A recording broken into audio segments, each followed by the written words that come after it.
and welcome to another episode of Amanda Homestead. My name is Amanda, and today we're going to be talking about one of those super cool kind of like ways that you can harness the synergy of nature to kind of get more than one crop from one area in a permaculture type of principle. And what we're going to talk about today is how I grow strawberries and mushrooms in the same place. Okay, so specifically the kind of mushroom we're going to talk about today is the, ooh, that's really close up.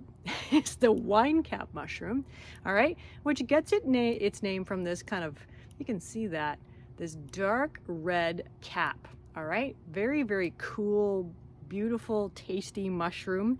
And I grow these in the same bed that I grow strawberries. So let's talk about how we do that.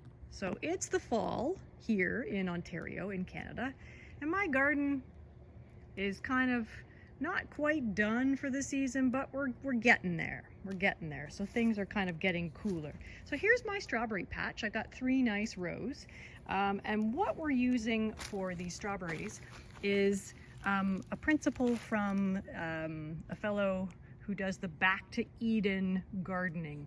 And what he talks about is you know, a lot of people have to take their strawberry plants and they have to thin them out to keep the bed vital and producing year after year, or you have to move your strawberry plants every 3 years, okay?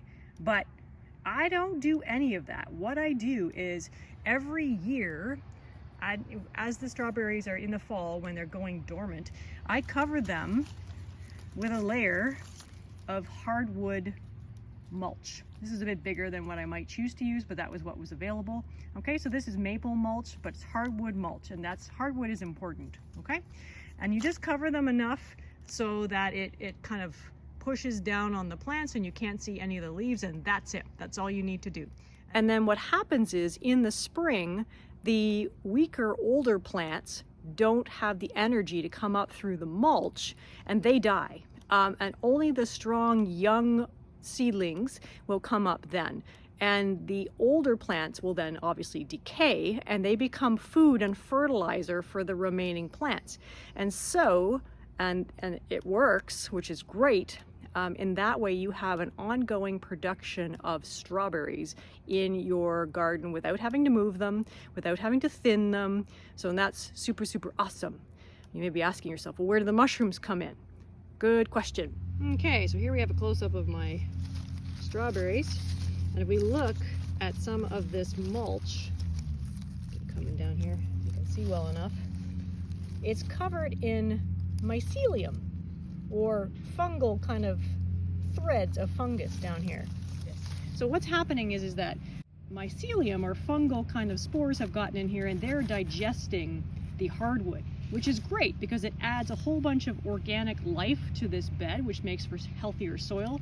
They'll break down these wood chips and turn it into fertilizer. But if you inoculate these wood chips with a mushroom spore of your choosing, then what happens is you start to get mushrooms popping up in your bed.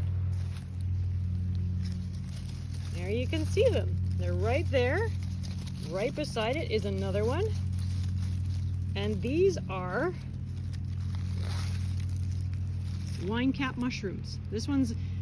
They start to go kind of more a brown color as they get a little bit older, but that is a Winecap mushroom. And so are these ones. We'll pick both of them.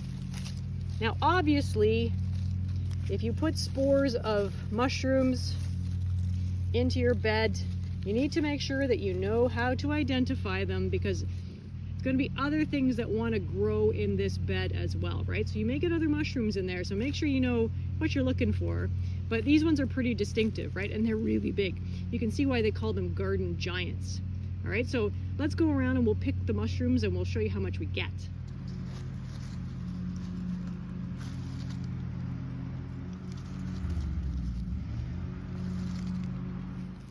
So here is my harvest from 1 week of these mushrooms. So like pretty prolific, and you can see how big this strawberry patch is. It's not small, but it's not massive either. So that for 1 week is still a great harvest. And I still have more coming up, right? In a few different places. There's more that are coming. And in addition to that, what I'm doing is I'm letting some of them mature and set their spores. So that way there's going to be a layer of spores here, so that when I put the hardwood mulch on top of these strawberries this year, I'm going to get more mushrooms hopefully next year. So as much as I can't show you how many strawberries I got this year, you can clearly see how many wine caps I'm getting this year.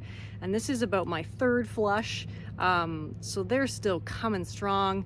Obviously more wine caps than I can eat, so what I'm going to do is I'm going to dehydrate some of these. I'm also going to saute some of them and then vacuum seal them and freeze them first and then vacuum seal them. All right, so this is a great way to save yourself some work and get a double crop using permaculture principles, natural principles. All right, so if you like this episode, please feel free to press the subscribe button. If you're growing your own mushrooms outside, let me know. I'd love to talk about it. All right, everybody, have a great day. Goodbye.